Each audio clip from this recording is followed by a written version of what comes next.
안녕하세요. 아포리즘의 기획자, 저자 장대현 작가입니다. 오늘 이 시간에는 지난 시간에 이어서 아포리즘의 활용, 그러한 케이스 스터디 여러분에게 함께 나눠보는 시간 갖도록 하겠습니다. 이 교재를 저는 오랜 동안 지금 이 아포리즘이라는 이름이 아닌 작가노트라는 이름으로 아이들에게, 자녀들에게 실행해 왔습니다. 그리고 이제 남에게 시키는 것만이 아니라 저 스스로 글 쓰는 작가로서 매일매일 이 아포리즘 노트의 방식대로 글을 써왔고 지금도 쓰고 있습니다. 오늘 아침에도 글로 손으로 직접 수기로 쓰는 이 아포리즘 양식의 2개의 아포리즘을 적었고요. 그리고 이제 어제도 오늘도 컴퓨터 저의 글 작업 노트에 수없이 많은 아포리즘의 글을 써 나갔습니다. 항상 완성된 꼭지의 글을 쓰지 않습니다. 때로는 2~3줄짜리 정말 짧은 한 문장의 글, 그리고 생각이 닿는 순간까지 10줄, 15줄의 서로 다른 주제의 그러한 글들을 매일매일 수십 개씩 써나가고 있습니다. 생각이 들면 씁니다. 무언가를 볼 때, 읽을 때, 들을 때, 여러분 사람은 생각이 들게 되어 있습니다. 그런데 그 생각을 저는 항상 메모합니다. 그러다 보니까 매일 메모하는 그 양조차도 그냥 A4 10장을 넘어설 때도 있고요. 못해도 하루에 A4 서너 장의 글을, 아포리즘을 매일 써나갑니다. 어떻게 작가로서 4년 동안 10권에 넘는 책을 쓸 수 있었냐? 매일 이러한 글이 있었기 때문에 가능합니다. 1600페이지 이상의 저의 아포리즘에 말 그대로 그 문장 은행이라고 할까요? 저의 생각 은행이 있기 때문에 제가 글을 쓸 때 생각이 나지 않으면 이전에 메모해 두었던 이 아포리즘 노트를 들춥니다. 그러면 보화와도 같은 이미 정제된, 아니면 조금만 손대면 아름다운 보화가 될 그런 생각들이 얼마나 많은지요. 어디서 베껴 적은 것이 아닙니다. 어딘가에서 보고 들었던 좋은 것들을 저는 항상 저의 언어로 바꿉니다. 한두 단어도 겹치지 않게 하면서 동일한 의미를 이야기하는 글을 만들기 위해 노력하죠. 아포리즘, 우리 띠지를 보면 하루 15분 한 개 글쓰기의 힘에 대해서 얘기합니다. 그리고 200일 후면 나의 운명이 바뀐다라고 얘기했죠. 여러분, 제가 아포리즘을 작성해 보니까 저는 항상 10분이 걸리지를 않더라고요. 뭐 여러분들에게 지금 시연해 보이는 이것만 보더라도요, 오래 걸리지 않고 간단하게 끝낼 수도 있겠구나. 그런데 바로 이 간단한 이 글쓰기를 100일, 200일 하면 저는 운명이 바뀐다고 생각합니다.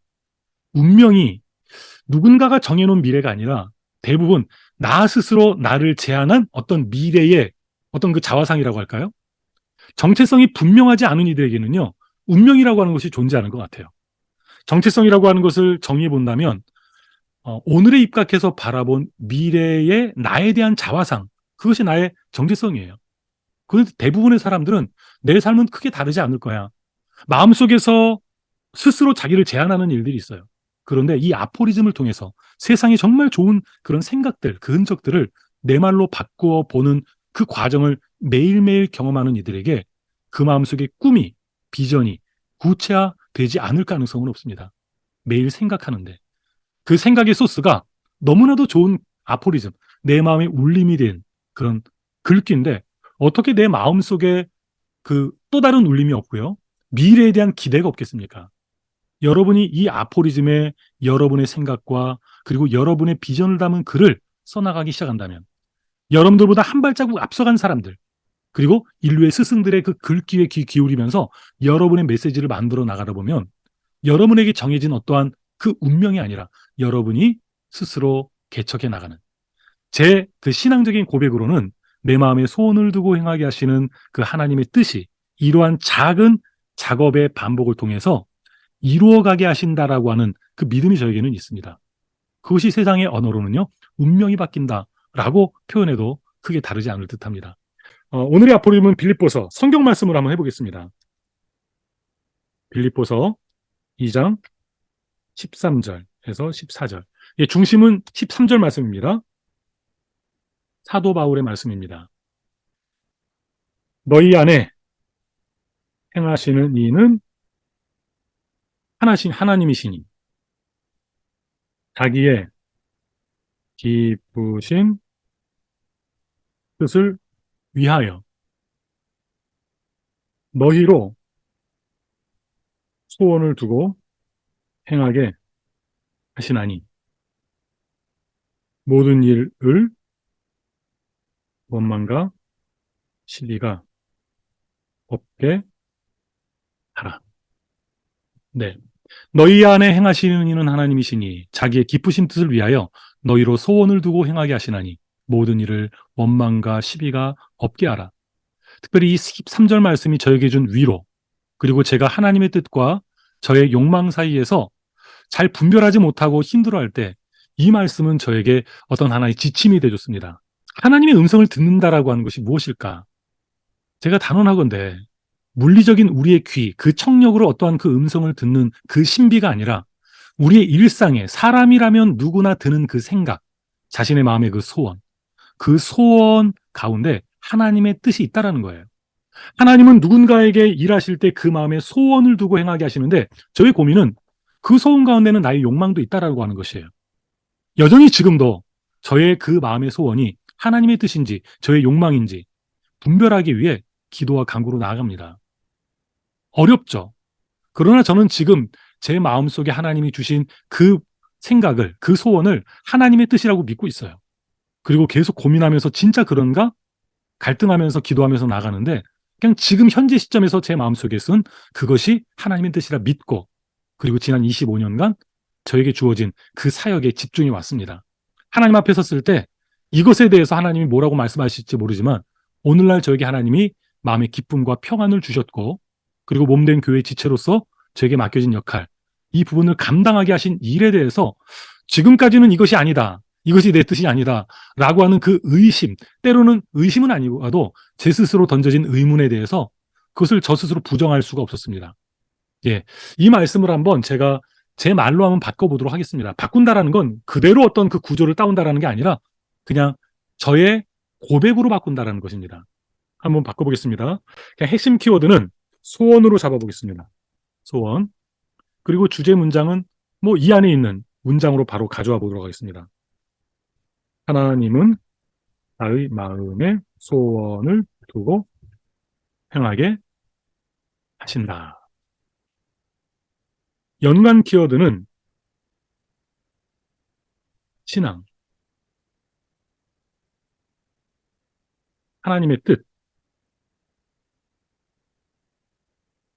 재능과 은사.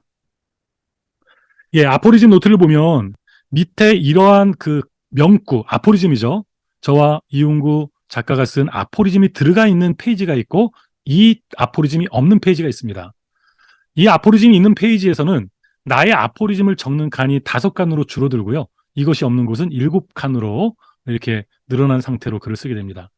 여러분, 짧은 이 공간이지만 이 공간에 여러분의 생각을 채워가는 것을 한번 일상에 훈련되게 해보세요. 여러분, 세상에서 가장 무서운 것은 일상 훈련입니다. 매일 반복하는 것, 그리고 그것이 지속되는 것. 만약에 좋은 습관이 지속되잖아요. 그것이 사람의 운명을 바꾼다라고 이야기할 수 있습니다. 하나의 문장, 좋은 아포리즘을, 나의 아포리즘을 만들어 나가는 훈련으로 대신하는 것. 위에 빌립보서 2장 13, 14절 말씀 한번 제 말로 표현해 보도록 하겠습니다. 이 말씀은, 예, 지금 줄이 짧기 때문에 제가 줄 바꿈을 하지 않고 그냥 작은 글씨로 줄에 상관없이 글을 써나가도록 하겠습니다. 이 말씀은 내 신앙의 굵은 뼈대가 되어준 말씀 중 하나다.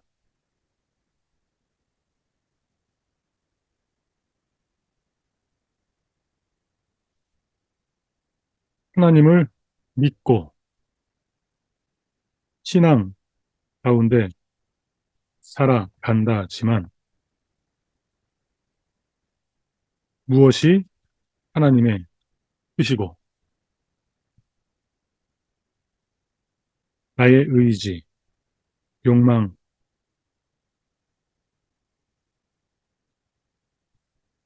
욕망인지 구별하기 어려운 순간들이 자주 경험한다.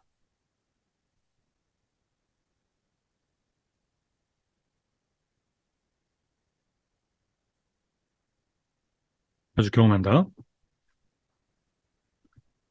그런 나에게 너의 마음에 소원을 두고 행하게 하신다는 하나님의 말씀은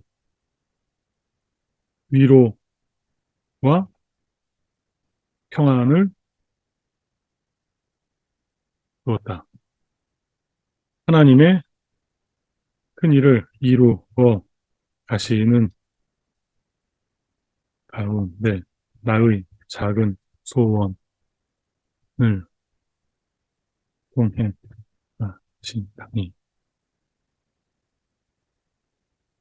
성경의 수많은 물들과 사건들을 통해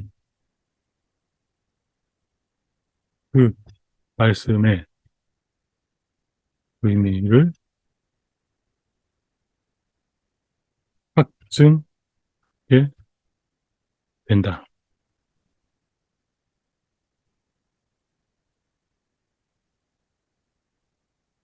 내 마음의 소원을 두고 행하게 하신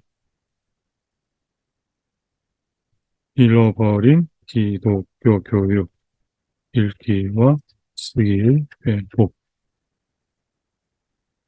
회복라는 소원을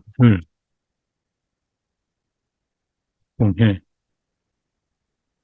일하시는 하나님의 섭리를 바라보며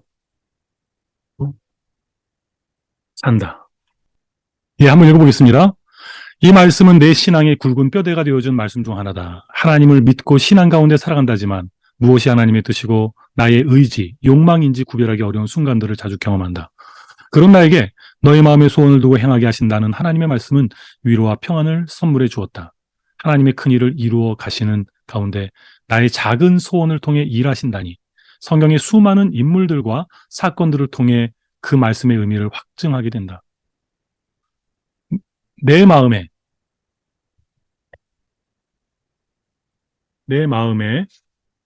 소원을 두고 행하게 하신 잃어버린 기독교 읽기와 쓰기의 회복이라는, 이것도 위에 붙여 넣죠.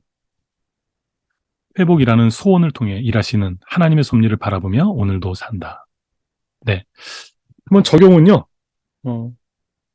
2023년 남은 기간 2권의 책 저술 진행과 2024년 3권의 책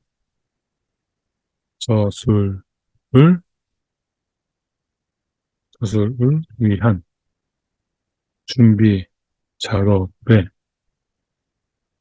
좀더 몰입 2023년 남은 기간 2권의 책 저술 진행과 2024년 3권의 책 저술을 위한 준비 작업에 더욱더 몰입하고자 한다. 이런 식으로 성경 말씀을 나의 말로, 그리고 신앙의 어떤 그 경구들, 그리고 아포리즘을 나의 언어로, 그리고 이제 여러분들의 분야에서 여러분들이 받아왔던 그 영향, 좋은 문구들을요, 그냥 옮겨 적어 놓고 보는 것만으로도 좋으시겠지만 그보다 더 좋은 것은요, 여러분의 말로 바꿔보라는 겁니다. 예, 지금 여기서 제가 재능과 은사라고 하는 말을 좀 미처 써놓지 못한 것 같아요. 예, 이것을 뭐 넣을 수 있겠죠? 어디다 갈까요? 내 마음의 소원을 두고 행하시 잃어버린 일기와 스복이라는 소원, 재능과 은사를 통해 일하시는 하나님을 바라며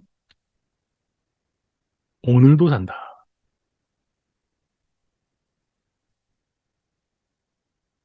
오늘도 산다. 예, 띄어쓰기는 좀 용서해 주십시오. 네, 어렵지 않죠? 매일 하나씩, 2개씩 여러분의 자녀들과 함께 동일한 아포리즘을 각자의 언어로 바꾼 뒤에 한번 발표해 보세요. 저희는 가정예배에서도 이 아포리즘 노트를 활용합니다. 어휘력사전 노트도 동일한 그 시간에 같이 활용합니다.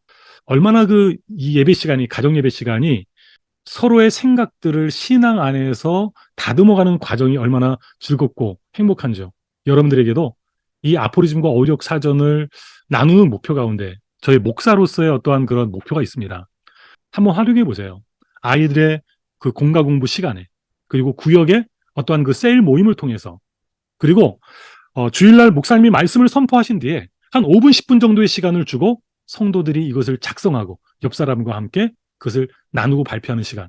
뭐 일반 공예배에서 그것이 가능한 교회들이 많지는 않겠지만 어떤 식으로든 이것을 교회 가운데 적용해 나간다면, 그리고 동일한 아포리즘을 교회 지도자가 선포하고 오늘의 아포리즘을 제공해 주고요.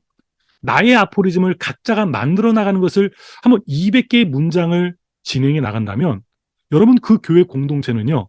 한 마음을 갖게 될 것입니다. 중요한 아포리즘을 나의 언어로 바꾸고 그것을 서로 나누는 가운데 서로를 이해하게 될 것이고요. 그 가운데서 발견되어지는 그 차이를 이제 지도자는, 목회자는 바로 목회자에게 주어진 그 사명이 가르쳐 지키게 하는 그 여러 가지 루트를 통해서, 설교를 통해서, 그리고 강의를 통해서 다듬어 간다고 한다면 교회 공동체가 아름다운 공동체로 세워갈 수 있지 않을까요? 네, 바로 이 일을 위해 하나님이 제 마음속에 소원을 두고 행하게 하신 이러한 작은 작업들이 유의미한 영향력으로 나타나게 하실 줄 믿습니다. 다음 시간 또 다른 사례를 들고 여러분들 찾아뵐 것을 약속드리며 오늘 이만 인사드리겠습니다. 감사합니다.